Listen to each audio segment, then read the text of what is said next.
Hello guys, চলে এসেছি আর একটা ব্লগ নিয়ে, বিশ্ব বাংলা গেটের ব্লগ নিয়ে। আমরা গিয়ে ওখানে কি করলাম আর কি দেখলাম সবই তোমাদের সাথে আলোচনা করব। সাথে থাকতে হবে, স্কিপ না করে।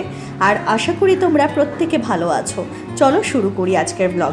নিউ টাউনে যেতে আমার বরাবরই ভালো লাগে। কলকাতার মধ্যে নিউ টাউন কিন্তু বেশ ফেমাস জায়গা হয়ে উঠেছে আর ভীষণ মডিফাইও হচ্ছে। দেখতেই পাচ্ছ বিশ্ব বাংলা গেটের সামনে আমরা প্রায় পৌঁছে গিয়েছি। আমরা এখানে গিয়েছিলাম 5টার স্লটে, যেটা কিনা অনলাইন থেকে বুকিং করে। তোমরা এখানে চাইলে ডাইরেক্ট এখানে এসেও বুক করতে পারো, মানে টিকিট কাটতে পারো। যে কয়জন যাবে পার হেড 100 রুপিস করে পড়েছিল। তো আমরা অনলাইন থেকে বুক করে এসেছিলাম। প্রথমবার বিশ্ব বাংলা গেটের উপরে উঠছি, দেখা যাক কেমন ফিলিংস। এই দেখো, এই দেখো পেছন দিক দিয়ে দেখো, বুঝছো তুমি? কেন করবে সঙ্গে? দাঁড়া পড়বে কেন? চলো এটা খুলবে, এগাও।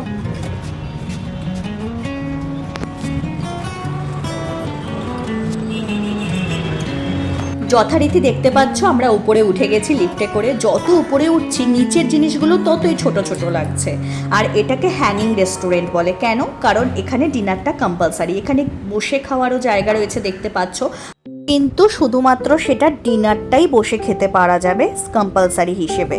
কিন্তু 5টার স্লট বুক করলে বা 6টার স্লট বুক করলে সেই ক্ষেত্রে কিন্তু কম্পালসারি নেই, এখানে বসে খেতেই হবে। যেমন আমরা 5টার স্লট বুক করেছিলাম।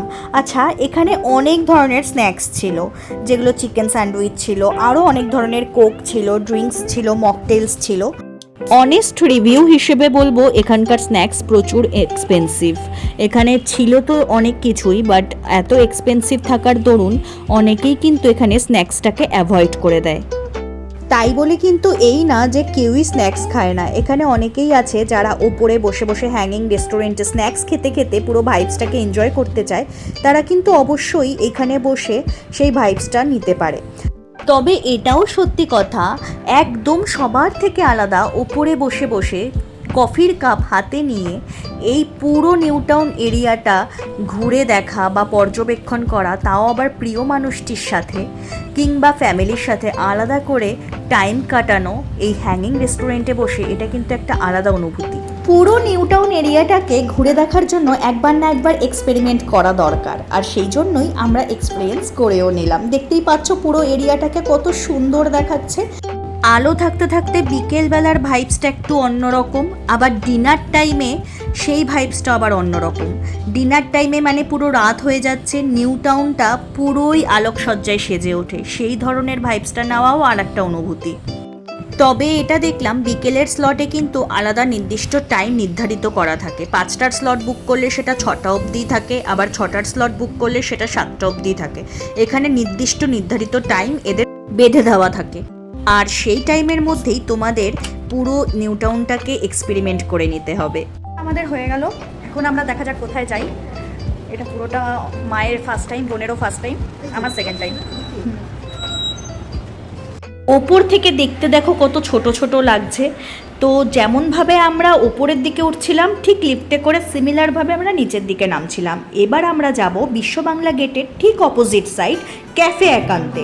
সেখানে কিন্তু বসে আড্ডা দেওয়ার জন্য পারফেক্ট জায়গা।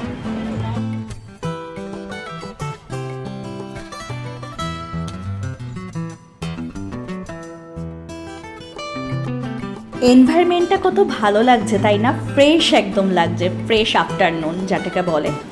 আমার মনে হয়, যদিও তোমাদেরও মনে হয় কিনা জানি না, মাঝে মাঝে বন্ধু বান্ধব বা নিজের পার্সোনাল লাইফের থেকে বেরিয়ে এসে ফ্যামিলিকেও টাইম দেওয়াটা জরুরি।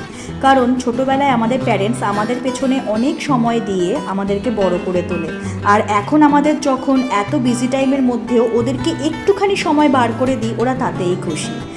সময়ের একটা দিন ফ্যামিলির সাথে টাইম কাটালে ফ্যামিলি বন্ডিংও ভালো হয়, আর ফ্যামিলিও খুশি। তাতে ফ্যামিলিরা খুশি থাকলে কোথাও না কোথাও একটা শান্তি পাওয়া যায়। সেই কারণেই আজকে বেশ কিন্তু ভালো লাগছে আমারও। আমি মা আর বোনের সাথে আলাদা করে টাইম কাটাতে পারলাম। আমি এই সময়টাকে এক অমূল্য সম্পদ মনে করি। যেই সময় যায় আর যেই সময়টুকু আমি ফ্যামিলির জন্য দিতে পারি সেটা আমার জন্য গোল্ডেন পিরিয়ড। তো আমাদের এরকম ভিডিও তোমাদের কি ভালো লাগে? যদি এরকম ভালো লাগে আর ইন্সপিরেশন পাও তাহলে অবশ্যই একটা ছোট্ট করে লাইক আর সাবস্ক্রাইব করে দিও। খুব শিগগিরই তোমাদের সাথে দেখা হচ্ছে অন্য এক ভিডিওতে।